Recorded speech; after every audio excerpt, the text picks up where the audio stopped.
എന്തൊരു ടേസ്റ്റാണ് ഈ ചട്നിക്ക്. 2 സവാളയും 3 ടൊമാറ്റോയും ഉണ്ടെങ്കിൽ ഇതുപോലൊരു ചട്നി ഉണ്ടാക്കിയെടുക്കാം. ഒരു ജാറിലേക്ക് 1/2 ടീസ്പൂൺ ചെറിയ ജീരകവും 4 അല്ലി വെളുത്തുള്ളി, 4 വറ്റൽമുളക്, 2 മീഡിയം സൈസ് സവാള ഇതെല്ലാം കൂടി ചേർത്ത് നന്നായിട്ട് അരച്ച് മാറ്റി വയ്ക്കുക.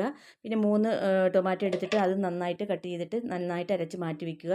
ഒരു പാൻ വെച്ചിട്ട് അതിലേക്ക് ആവശ്യത്തിനുള്ള എണ്ണ ഒഴിച്ച് കൊടുത്തിട്ട് കടുക്, ഉഴുന്ന്, വറ്റൽമുളക്, കറിവേപ്പില ഇട്ട് താളിച്ചിട്ട് ആദ്യം അരച്ച അരപ്പിട്ട് നമുക്കിതൊന്ന് നന്നായിട്ട് ചൂടാക്കുക. അതിനുശേഷം നമുക്ക് ആവശ്യത്തിനുള്ള ഉപ്പും ഇട്ട് കൊടുത്തിട്ട് അരച്ച് മാറ്റി വെച്ച ടൊമാറ്റോ ഇട്ട് കൊടുക്കുക. എന്നിട്ട് നന്നായിട്ട് ഇളക്കി കൊടുക്കുക.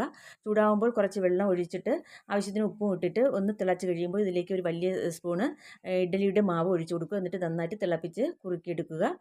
ഇറക്കാൻ നേരത്ത് നമുക്ക് മല്ലിയിലയും കൂടി ഇട്ട് കൊടുത്ത് ഫ്ലെയിം ഓഫാക്കാവുന്നതാണ്. വളരെ ടേസ്റ്റി ആയിട്ടുള്ളൊരു ടൊമാറ്റോ ചട്നിയാണ്. പൂ പോലത്തെ ഇഡ്ഡലിയോടൊപ്പം ഈ ചട്നി കൂടി കഴിക്കാൻ വളരെ ടേസ്റ്റിയാണ്. അപ്പോൾ എല്ലാവരും ഒന്ന് ട്രൈ ചെയ്യുക. വീഡിയോ ഇഷ്ടമായ ലൈക്ക് ചെയ്യാനും സബ്സ്ക്രൈബ് ചെയ്തൊന്ന് സപ്പോർട്ട് ചെയ്യാനും മറക്കരുത്.